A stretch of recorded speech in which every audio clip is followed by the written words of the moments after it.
my good people, my queens, I've missed you. I have so much things for you. This is Lydiah Githinji and this is Queen's Talk, and as I keep on saying here, it's the place where we discuss matters women, and we look at a woman in different faces, in different dimensions. We look at a woman who is working, a woman at home, a woman in the business world, a woman in politics. This is the avenue for you. And today I have a lot for you. I have a guest, and today we are going to have a discussion. I have a small queen with me here, Trinah Wambui, and you'll have discussion in terms of the girls in campus.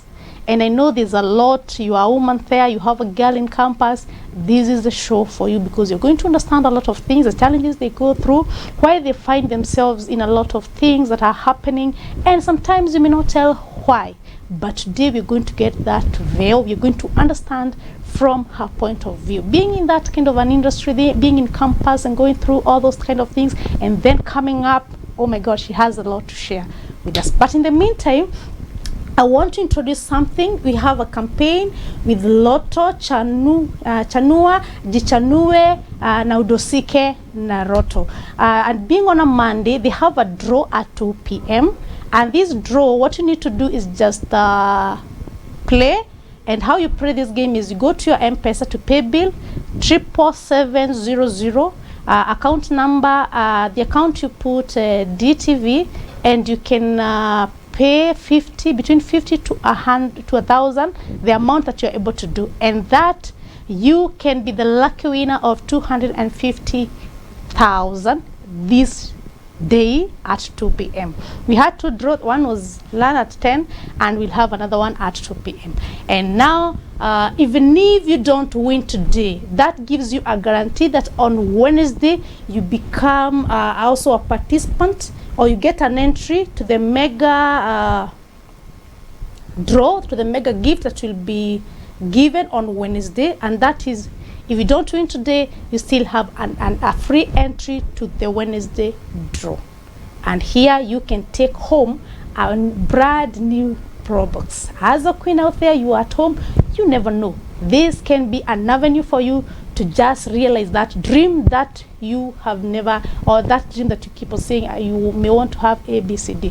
Is the avenue for you, and you never know. So just take your time, play the draw, and let us see how it goes. You never know. So, and also I have something for you. At the end of the show, we'll have a woman. I met this woman on Friday last week. Her name is Dr. Josephine Kulea. She's also an aspirant. She wants to be the Samburu Women Lab, and she's doing great things. And one of the things that she's doing is she's bringing a woman to realization, fighting FGM in that place, and she has rescued more than 1,500 girls, and she's doing an amazing thing. So you'll have to watch that video, and then from there, maybe in case you may want somebody to be rescued, you have a girl out there who is going through challenges, you can always get in contact with her, because she's willing, she has that heart to help. But in the meantime, also there's a girl, maybe due to how communities are structured, you find that they are forcing young girls into early marriages. She's the person you can talk to, and she's willing to do that, and she's doing it from the heart. And now we get to our guests. Trinah, karibu sana. Thank you so much. And you're looking lovely. Thank you so much. Now, many are times that we find ourselves asking ourselves a lot of questions. And as a parent, sometimes we're even afraid to take our girls to the campus because of the challenges they go through. But in the meantime, before we get there, tell us who Trinah is, how you brought up, where you're coming from, and those kind of things. Well, my name is Trinah Wambui. Yes. I'm a third-year student at Multimedia University in Shanghai. Yes, and I've been brought up by my grandmother. Wow. Yes, whom I love so much. Wow. But I also go visit my mom. Yes. Okay. Why your mother, not your mother, why your grandmother? Well, it's because kitambo kidogo, you know, when a young mom is trying to look for some money, that stuff, you know, you just take the kid to your mom. So that's how I started staying with my grandmother. Okay. When my mom was looking for work, I stayed with my grandmother. So I've been with her since then until now. Does it mean that now you're more close to your aunt than your mom? Yes, I'm more close to my grandmother than my mom. Just a personal question. Would you do that to your child? What? Would you take your child to stay with your mom because you're doing other things? I know things happen, and sometimes you find yourself in a situation you cannot be able to get yourself out. You want to go to school, you have a child, but out of now your personal experience, would you advocate for that? Yes, I would. If you see that you can't be able to handle looking for work or doing this work with a small kid, and your mom is willing to, I will take her there, because I've been brought up well. My grandmother is a very sweet woman, so I will do that. Yes, it's not harmful. She has so much loving. Yes. I want to spoil, but I'm not a spoiled kid. No, I'm not. All right. When did you go to high school, to university? 2019. 2019. Yes. And how is the experience? Well, the experience is good, but it also matters with how you take yourself, how you take care of yourself, how you look things, how you perceive things, and whatever is going on in the university. Yes, but my experience is good. Is it more of how you have been brought up? Okay, most of the girls that go to university, we are afraid, as I said earlier, that sometimes you get even afraid because you don't know. You brought this girl up, and when she gets to campus, she becomes somebody else. I wouldn't really say it's how you're brought up, though how you're brought up brings around 60-70% of your actions. But then again, when you go to the university, you meet so many things. Like you've been brought up from a humble family, a very quiet family, humbly. You have good actions, you're good with your heart. But when you go to the university, you meet so many things. Like you go, you're not so greedy for money. But when you go to university, you find, wow, people really are rich. People are driving. Even small girls. Yes, small girls are driving. You've never even stepped in a car. Oh my God. You're like, oh, this life. God, it's such a life out here. So you sit and say, wait, if such ladies can get such a life, why not me? Why not me? If she can do it, I can also do it. Yes, you can do it. Yeah. I'll find any way how to do it. So you sit and then you observe, and then sometimes also a group of friends can mislead you. Talk about that, because I think that is the main thing. It's the main thing. Because I tend to believe that when you're growing up, you're grown up, you just given everything you need. You've been told how to behave. I even feel like when you're going to campus, your mom maybe or your grandma took time to tell you blah blah, don't do this when you go, don't do this and those things. Yes. Because about you. But now, assuming you go and meet people who are like you, will you grow that way? Okay. But if you meet people who are opposite from you, and then at first you won't know how they are. You just make friends. Then on the way you see, these ladies. But then if you are too quick to want something, you won't realize that this is wrong. You just go ahead, follow them. That's how people get misled. Okay. Maybe you've never been to a club. I'm not saying it's bad because people go to clubs, but you've never been in a club. Then you just find yourself there. You're that naive girl from the village. Or just a town, but you're that naive. You don't have a lot of things in your mind. Yeah. But when you intermingle with them, then they start going to clubs, doing some shitty things. You just follow them. Yes. Like, I want to know. I've never been here. I want to know what goes on. How is life outside my own cocoon? From home, where you are like, ufike nyumbani before 7 or 6, then all of a sudden you just have the excitement. You're like freedom. Unaweza toka anytime, urudi anytime, to spend. Yes. So ukipatana na such ladies, you'll just walk with them. Yeah, birds of the same feather. flock together. Oh yeah. my God, they say. Yeah, that's where people get, their mind is changed.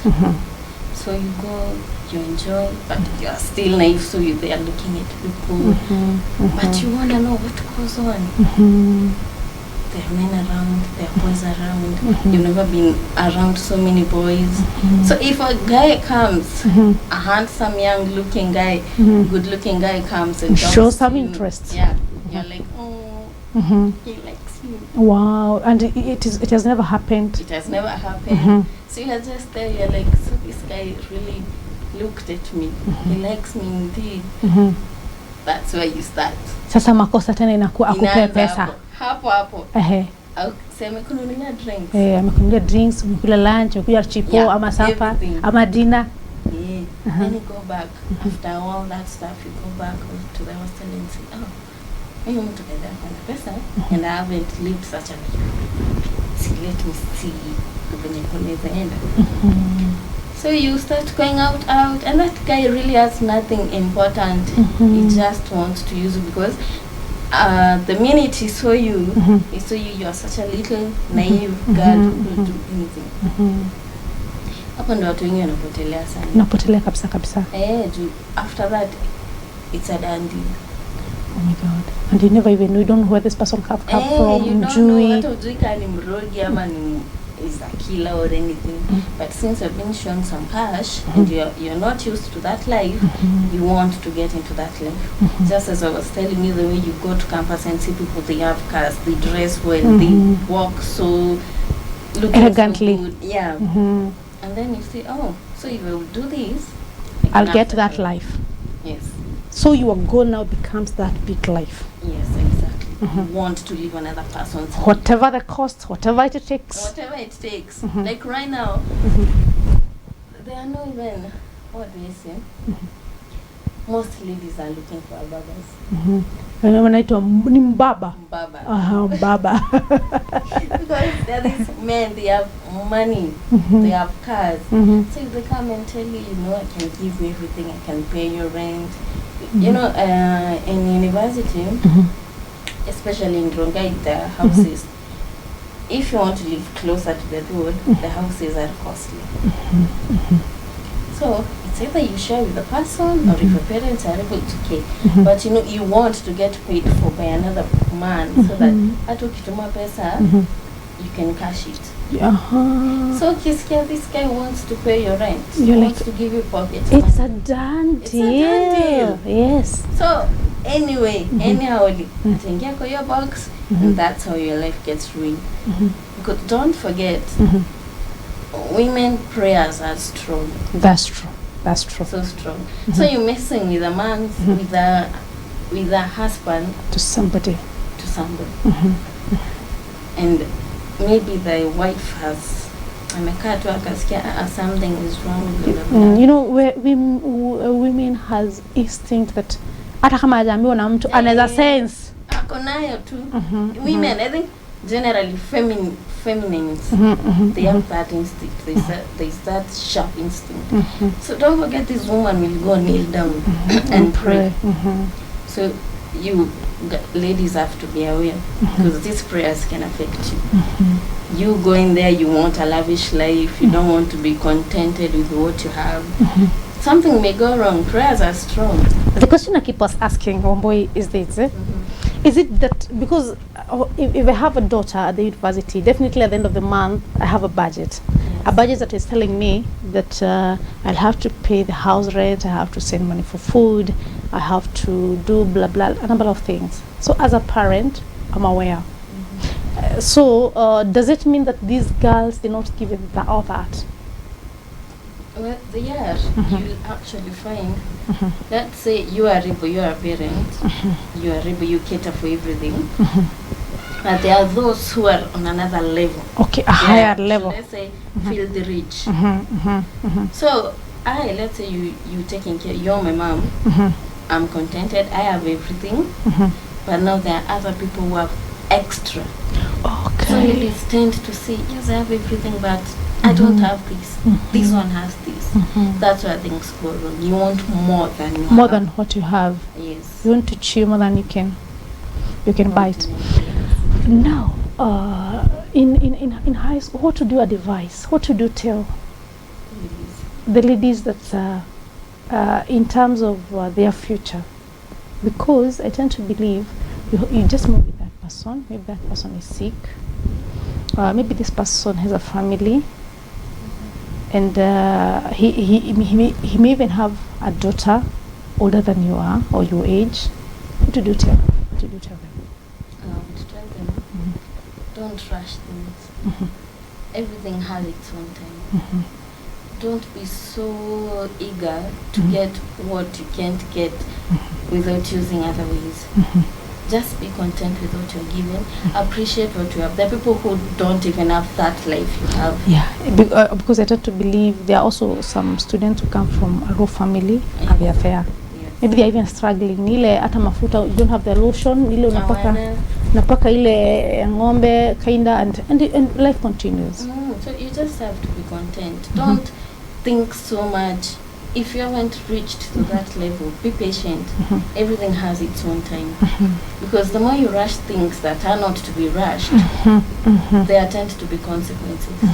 Yes, so I advise people, don't rush things. Be patient, be content, accept what you have. Wow. Yes. Now, as a school, is there, yourself, as Wambui, how have you managed to stay for both 3 years without, how have you managed? Well, what I say is that, first of all, what you've learned from home, don't go there and let it vanish from your mind. Go there with whatever took you there. I'm learning to be a journalist, and I really want to be a journalist. So if you go there with this mind that you want to achieve this thing, you won't go jumping into things that are necessary. And also pray, God guides you. Do not forget to pray and choose the friends you have. It's better you have few friends who their main goal is like yours, or who are helping you grow. You're on the same lane. Yes. Because if you have people who are contrary to what you want, that will tarnish your mind, your mindset. Yes, you'd rather have 2 or 3 friends who you know what you're walking towards. Yes. So that one has helped you a lot. Yeah, it has to have this, the friends who you have their like mind, who you are heading to the right direction. Yes. When you come back, I would want you to tell us, as what is the school doing? Is there anything that the school or the government in the school, the government school, is doing to help the young queens in the school to be what they want to be? That's the question for you. Today we have been honored to have the Ridge Privy Water. Wametuzindikisha leo na tunakunywa maji, tunasikia vizuri.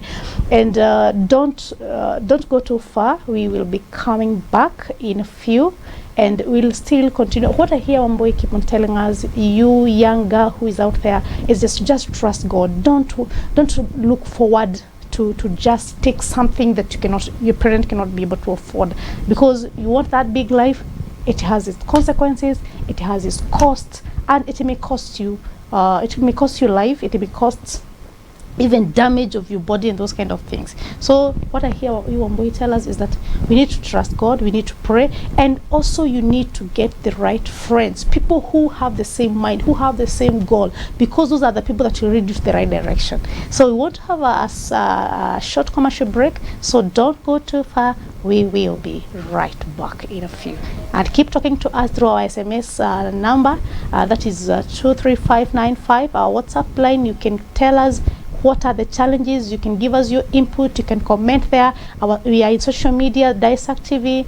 You can go to YouTube, leave us a comment, tell us what you think about the girls in campus, what they need to do, how they need to get out of that cocoon, that life that they have to keep on begging. They have to go for the wababa, they have to go for the wababas because they want their life to be. Give us your comment, tell us where you're watching us from, and we will keep appreciating. We'll be right back, don't go too far.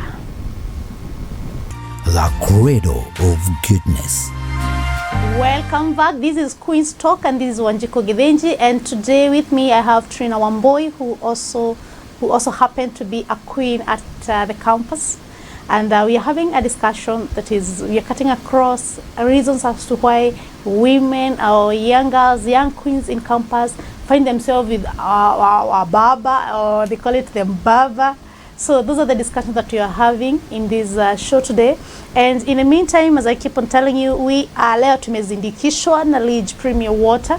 Ni maji ambayo ni safi na utamu ni mazuri. So keep drinking the water. And also leo tuko na mazuri kwa sababu today at 2 p.m. we'll have a Roto draw campaign ya ambayo tunasema jichanue udosike na Roto. You can be the lucky winner of 250,000. How you go about it is just go to your M-Pesa pay bill, you unaweka 777-00777-000 account number, unaeka DTV, and then again from there unaweza weka 50 bob yako, 100 yako, all the way to 1,000 Kenya shillings. The more you pray, the more you get chances of becoming the lucky winner of today's draw, which will be done at exactly 2 p.m. today. Na sasa shida ni kuna watu wanaulizanga, sasa nikituma na siku win, what happens? This is what happens. That even if you don't win today, you guaranteed of a Wednesday entry free draw ambayo itakuwa on Wednesday, ambapo unaweza kuwa mshindi wa brand new Probox.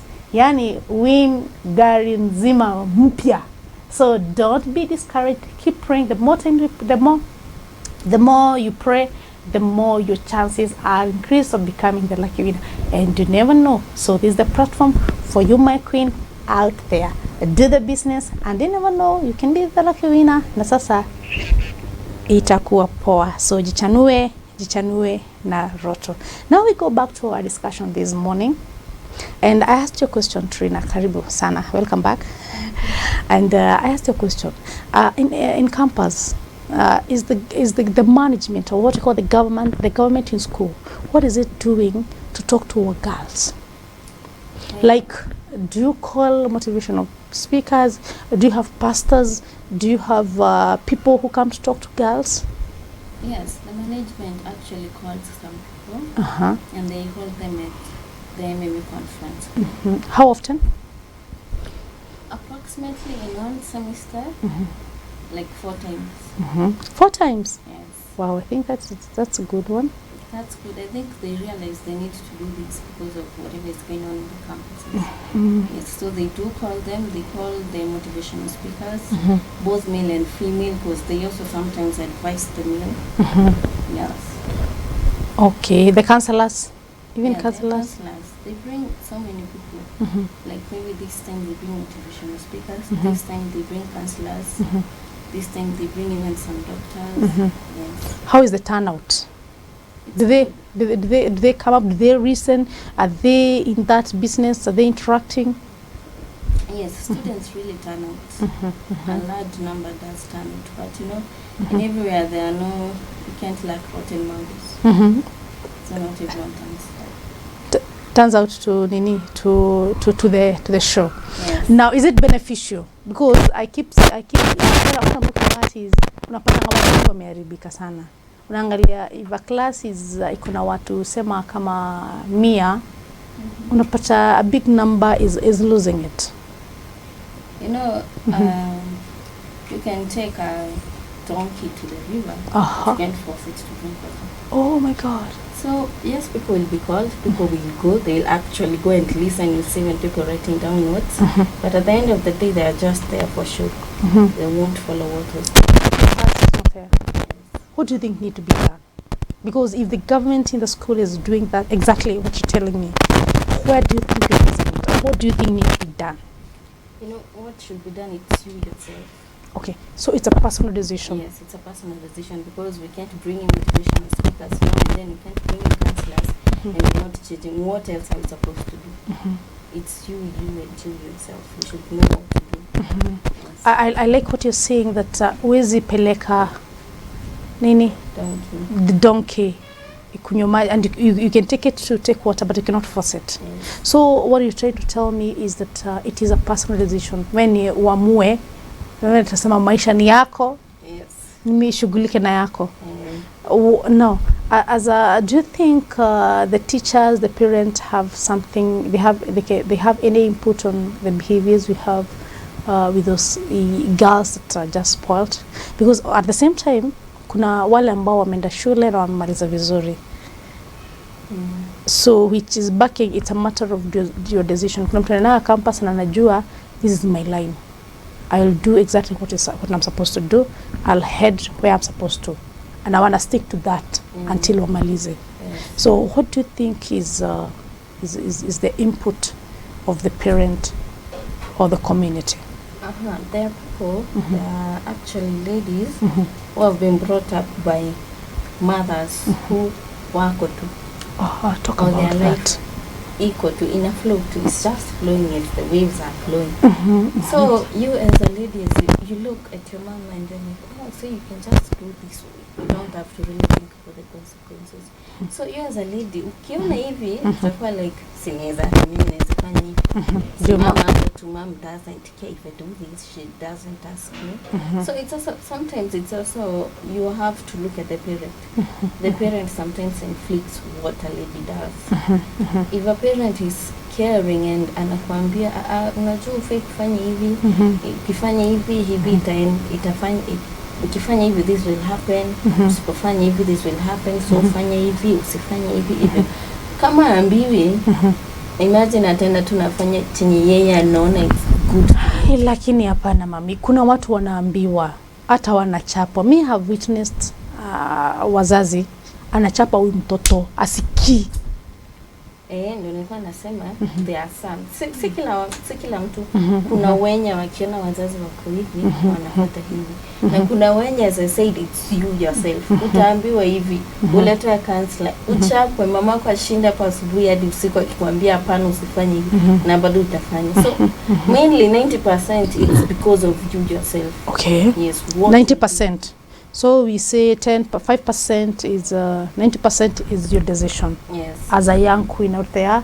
So what I hear my guests, my queen today telling us is that you who is in campus, you who is in school, 90% is your decision. The decision you make today will show you where you're going to head. So the 10% is now what you're discussing, and that is where we are cutting across the management of the school, the parent at home, the community, the friends. I think also friends take a higher percentage. Yes, they do. Yes, according to the people you work with. If they do this, you'll definitely fall into what they do. Huwezi jizuilia. Because you're in the same camp. And then you want unataka ownership. You want ownership. Yes. You want to be wewe sisi hii ndio unataka gang. Gang ndio hii yetu. Ndio yetu. So ukiona wanafanya hivi, uone ni vibaya. Unaona tu I have to be in that gang. Because you don't want to be lonely or something like that. Yes. You want some ownership. Yes, you want to belong in a certain group. So you wakifanya hivi mfuata.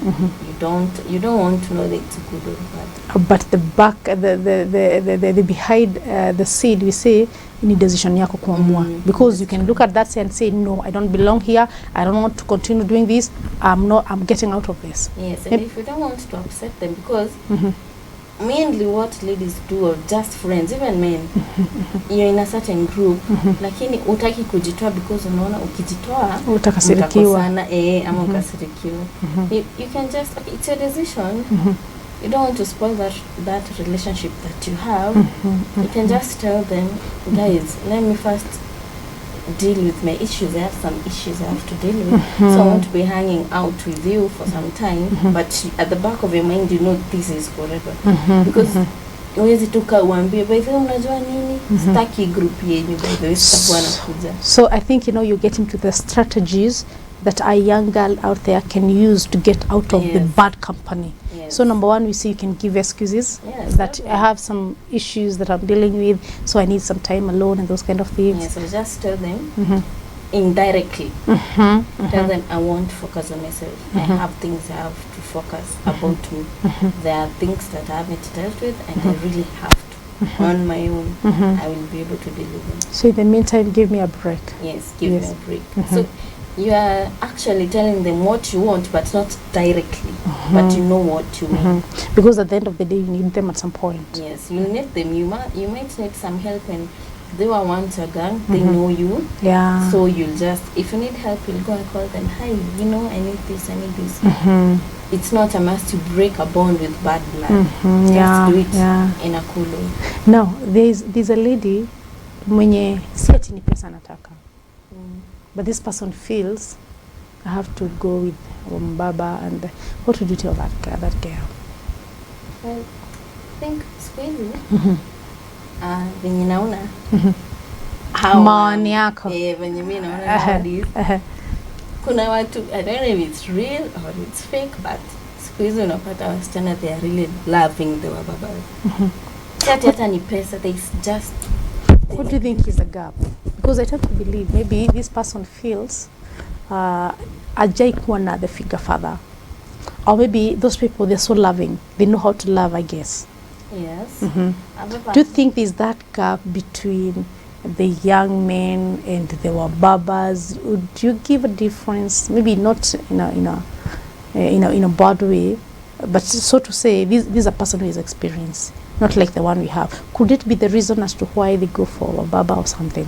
Yes, at some point it is a reason, because ladies sometimes reason that these young men, but you know, maturity yao haijafika to a certain level. They haven't had responsibilities. They haven't really actually worked. So anakaa naona this guy, like an older guy, this guy, yes, he has money, but it's not money concern. He's grown. He has gone through so many things in his life, so he knows how to deal with this thing, how to deal with this if it comes. And I think mostly that's where they really see Mr. I had a friend, a young person. Another day he gave me a scenario which I was like, wow. Because what he told me is that there's this chick alikuwa anacheza badminton. So alikuwa amemwangukia ile kabisa. So one day akapata wakicheza, so akajiingiza, and finally they became friends. But along the way, this lady told this guy, this young man now, it is okay, you're a good person, I know, lakini huniwezi, you know, simply because ile nyumba nakaa, this mbaba ameenda amefurnish nyumba yake yote, amemleta chochote anataka. Then he told this guy, si ati sikutaki, but then again huniwezi. So the best thing we can do is just become friends. So you find this young girl, there's a person, there's a man out there, they're good friends. They are friends, but they don't have anything relationship in terms of sex or something else. Simply because he is with this person, but with this person, he's not happy. Hata hawezi pelekana na yeye, hawezi endanisha na yeye, ama hawezi mpeleka place yote, because even this karidi ako ashamed. But then because of what she's getting, the lifestyle and all those kind of things, that's what makes this girl feel that we cannot do together. But finally, after the whole thing, this lady anapelekwa maisha, ananunuliwa nini na nini na nini na nini na nini, but finally ana life, because alikuwa ananiambia hata baadaye she don't even graduate, because she was just carried away with good life. You know, weekend anauliza itafika saa ngapi, this Zimbabwe is there with her, takes her to a nice place. So yeah, sasa jamani nilikuwa ananiambia madam, huyu the small captain anamwambia mimi uwezani na mimi, the lifestyle I have, you can't even manage it because you don't have anything. But yeah, but deep inside najua this should be my right partner. What would you say? Could it be that's where people are, maybe young people are losing it? Yes, they are losing it at that point, because you've got these WABABAZ, he has everything. He's rich. Weekend ikifika, where do you want to go? I want to go to Dubai. next weekend, where do you want to go? I want to go to this place. And then now there's this guy who really is in love with you. Yes, genuinely. Ana Yes, kitu. anakutaka tu na roho yako. But then ukimwangalia unaona hii Hapana. maisha nimekuwa naye, if I leave this WABABAZ and come for you, I won't have such life. Tutakuwa naishi maybe somewhere penye tu naishi. So msichana will be like, let me enjoy life. Let me enjoy the money.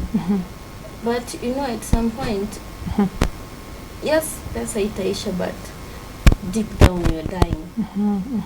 You don't have what you get. Yes, you don't have even, you just have money life, but you don't have the real life.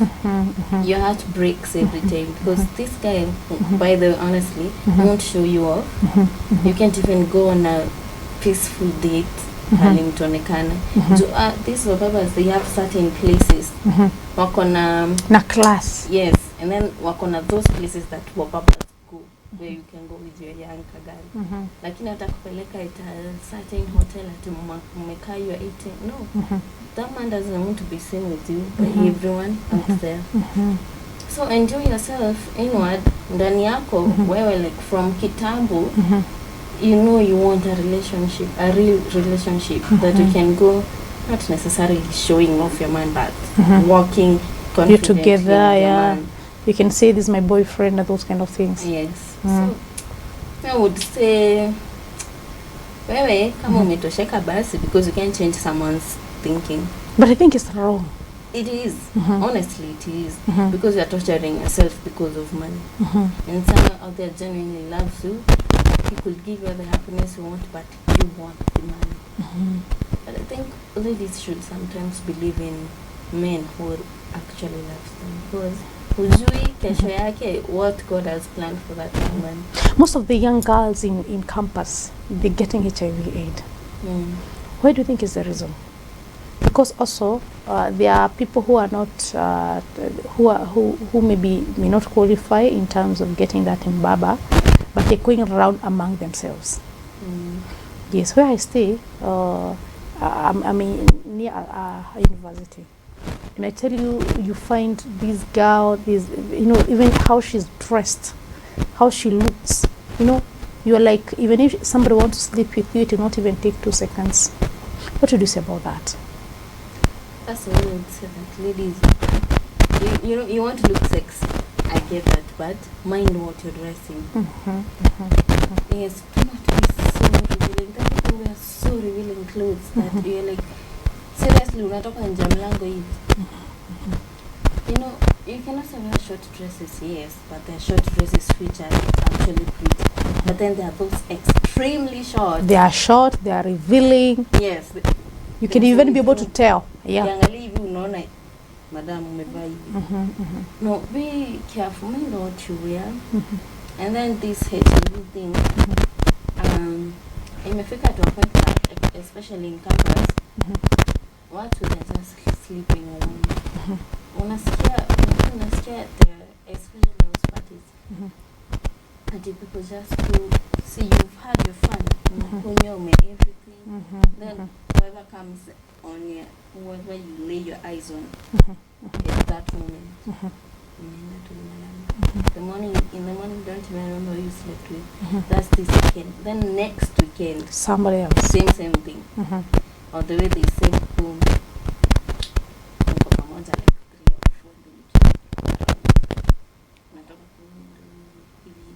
Nowadays, ladies, not even generally ladies, even men, they just don't care. They want to enjoy that moment, and people are not using protection. So that's where mostly HIV is passed. What would you advise? Because I tend to believe in every campus there's the counselor, and I see people bring in condoms in cartons. They're actually free now. They're just placed in the loose. Just need. You can get people for the hostels. There's a place. SIKU too. You can just they are free actually. And then if they are free and they're just given freely, why the rise in terms of the HIV and those genital diseases? Because students just don't care. They don't want to think and say, hey, the accountants, why don't I take them and I can enjoy myself? They just want to go and do it the way they want. There's this story that we keep hearing from where we are, that you find a young girl wameshikana na boyfriend and now they're living the same place as, I don't know whether husband or wife or what you call it. It's called come stay. Now, how? This is not your husband, this you in school. Tell us about that. Nowadays, the relationships, I don't even think I should call them relationships. I think there are situationships. Situationship. Yes. Oh my God, that's a good word. I like. You can't tell me that's a relationship. Because you start talking. And then people are rushing nowadays. So fast. In a week's time, I'm a girlfriend, I'm a boyfriend. And then, kama venye tunaishi huko nje, wanakuja tu and then they say, oh, so we're dating. Let's move in together. And we start living together. Mnaishi pamoja and we start living together. But when you go home, you don't even discuss about it. How will you discuss about it? Now, the question is, do you think that the parents are losing it? That in terms of they don't come, or to do advise a parent to do, the girl, to keep this girl, to kumweka tu hapa kwa macho, ile kabisa.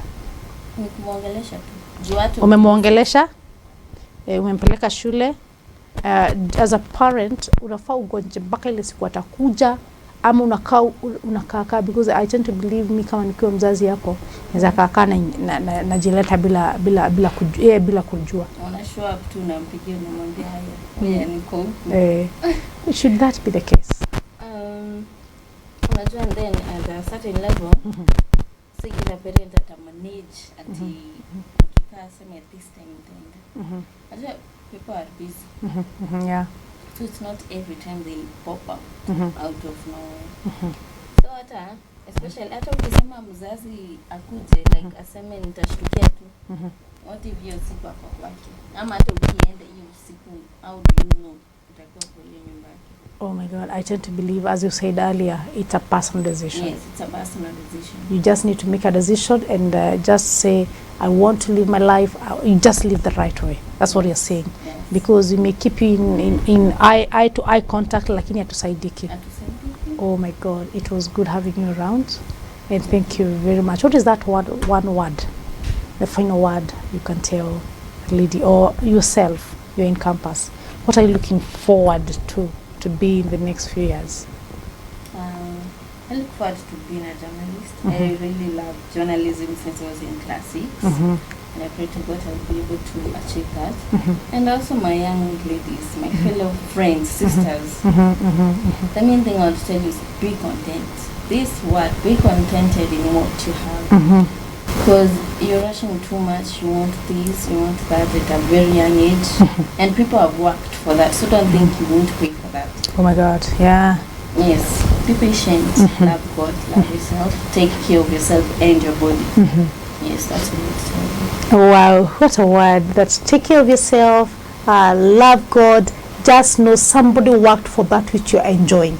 And they say, whatever you plant, you'll have to harvest. Yeah. So I don't think you young, my queen out there, that you can feel good if you're married and your man is moving around. So whatever you're doing, if you see it is not right, you not like it yourself, then don't do it. Don't do it. And then again, it doesn't matter who talks to you, it doesn't matter what you do, it's your personal decision. So make the right decision to live well, to enjoy life in the right direction. As we come to the end of the show, it was good having you around. Thank you for coming for the interview. Thank you for the input and even the eye-opening information that you've given to us. We appreciate and we say asante sana. Now keep praying the jichanue na udosike na roto. Tumesema you go to your pay bill number, you naeka 777-777-000, and then wakitisha account naeka DTV, and then just weka unaweza weka mia yako 50 bob all the way from 50 to 1,000, and you never know, you may be the lucky winner of 250,000 today at 2. And I say, even if you don't get to win today, you just guarantee yourself a free entry to the grand draw, which will happen on Wednesday, and you may be the lucky winner of a brand new Pro Box. So if ukae hapo, don't lose hope, keep praying, you never know. And that is it. As we come to the end of the show, continue enjoying. Go to YouTube, like, comment, leave us a comment, and let us know what is there for us, and continue talking to us through our SMS number, that is 23595, and our WhatsApp is 0724121812. Hiyo number iko hapo, tutumia message and let us know how you feel about it. As we come to the end of the show, I had prepared something for you. I met this woman who is doing great things, and she's an inspiration. So I'm going to leave a video so that you're able to watch the discussion we had, and if in any way you can be able to help, you can be able to chip in, and just to be a blessing to these young girls that she's bringing up, please do that. Don't hesitate to do that. In the meantime, I say bye, have a lovely day. Let us meet tomorrow, same time. This is Queen's Talk with Wanjiku Githinji.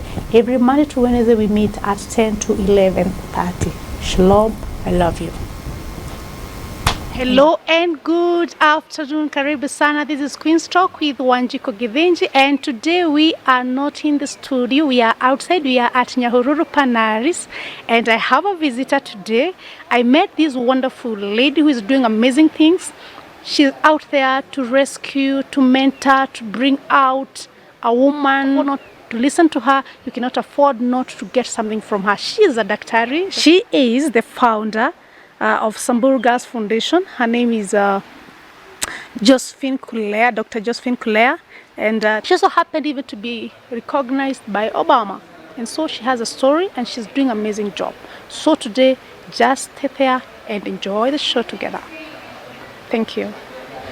Welcome back. This is Queen's Talk once again, and today I happen to meet a woman, and as I keep saying that the Queen's Talk, we only talk issues about a woman.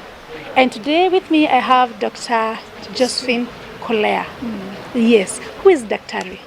My name is Dr. Josephine Kulea. I'm the founder of the Samburu Girls Foundation. Yes. And we are a child protection organization based in Samburu County. Yes. And our work is to rescue girls from harmful cultural practices, that is female genital mutilation, child marriages, beading, and we enroll them to schools, work with them from preschool until they complete more. Wow. When did you start? Tell us about your organization. I started like way back before I registered the organization. I started like an individual. I fought rescuing my own cousins. I had a cousin, a 10-year-old, was getting married, and then when we rescued her, my uncle decided to replace her with a younger sister who was 7 years old. My good to God. marry the same guy. Then I went back, rescued her too. I decided that if I can rescue my cousins, I can rescue all girls in Samburu County to go to school, and that's how it started. Wow. So, 10 years ago, we registered the organization. We've rescued over 1,500 girls now. 1,500 girls. Yes. Yes. And some have graduated, some are working now and helping their communities, but majority are still in school. You know, starting preschool to university is a long way. A long way. So many are still in primary and high school. Wow. You're such a strong woman. Thank you. It is not easy, especially coming from doing a business that is opposed almost by everybody in the community. Yes, it's been tough. Yes. Yeah. What are those challenges that you go through? Well, there have been a lot of resistance because it's culture and why are you fighting our culture? But now where we are, at least the law has been helping, and we've been partnering with the police, the chiefs, and the national government mostly to rescue the girls. And now people have come to learn it's law. Yeah, and it's important because they've also seen girls graduating, and they know some families are enjoying the fruits, and they're like, oh, she was helping us. Finally, we get to see. Wow. So yeah, it's been a big, tough challenge, especially when even the leaders are afraid to speak about it because they think they would not be voted in. So, because of speaking against it. Yes. So, but it's now they still don't talk about it though, but they know that it's the law and they don't interfere as much as they did before. Yeah. Tell me about the recognition by Obama. Yeah, I met Obama in 2014 in the US, Washington, D.C. We went for a young leadership program and his presidential program.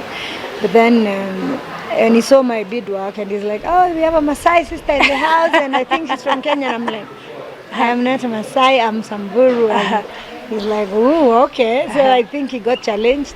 1 year later when he was in Kenya, he's like, yes, I know Josephine. She's doing a good job. She's from Samburu. Wow. Yeah, so that's how it happened. Yeah. You know what you're doing? Nobody can be able to ignore that. Yes. Yes. Yes. Now, despite the challenges that you're going through, what is that one thing that keeps you doing it despite the challenges, despite that people at your community, they don't want to hear about it? There must be something that drives you. What's that? I think for me, I call this a calling because it's not a job. Yeah, it is a calling. Yeah, I so agree. the babies, the smiles you see on those children's faces when they move, an 8-year-old or a 9-year-old coming from being a bride to back being a child, and the smile itself just encourages us as a team to keep going. It keeps going. Yes. Now, where are you looking forward to be in the next few years to come?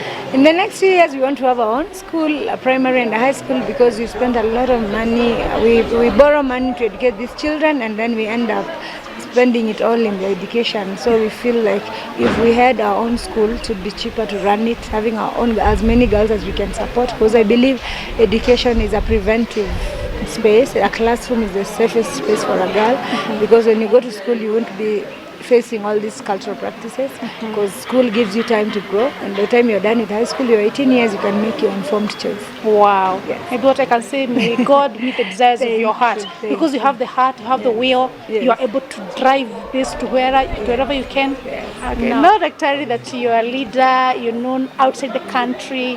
Are you in any way planning to get to politics now that we are in that year? Do you have any plan? Actually, for the longest time, I thought I would never want to run for politics. You know, the way they say it's dirty. But for me, I don't think politics is dirty. It's the people who make it dirty.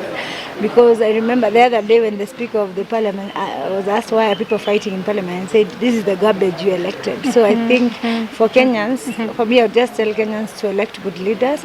But for me personally, actually, I have what do I call it? I have a personal calling to run for office, because I want to run for women reps in Samburu County. Wow. Don't tell me that, because I can even think of changing my vote to there. Because bring it to whatever you Samburu. have, whatever you're doing, oh my God, it's just more than just job. Yes. And I believe you're the right person for that. Exactly, because I believe the girls that I'm supporting or protecting should be done by the women rep office. And seeing counties that are working, their work has been justice for women and girls. And for me, I believe if I go run for office and get there, we will even show other women reps what is supposed to be done in those offices. That is it. If you started doing it even when there was nothing, and now you're doing it, oh my God, may God just meet the desires of your heart. Amen. And tutakuja mpaka huko. Kujeni, tembeeni Samburu, karibuni sana. And I am positive we will win in August. You will. About that, I have no doubt about it. Yes. Asante. My final question, I don't want to ask you a lot of questions, but maybe that if that's where you want to be, somebody maybe wants to meet you, to talk to you, to help outside there. Yes. How can they get you? Are you on social media, YouTube, those kind of things? Yes, we are all over the place. We are on Facebook. They can send us Samburu Girls Foundation. They can send us a message. We have a website, www.samburugirls.foundation. They can send us an email, because all our information is there. They can send us a message when our contact number is there. All right. Yes. So everything is online. Is online. Yes. One word you can tell a woman out there. I will tell all women to be strong, because women are born strong, actually stronger than men, but then most of them don't know. So they need to keep going, to be resilient and just be themselves and put on that crown very well. Continue being queens. Wow. Yes. That's so good. We keep on saying in our show that you can never know how strong you are until being strong is the only option that you have. And you have endorsed that. So you need to be strong and move on. Just to tell you, asante sana for giving us your time. Thank you. And I acknowledge that you're just so beautiful. Thank you so much. Oh my good God. Thank you. Asante.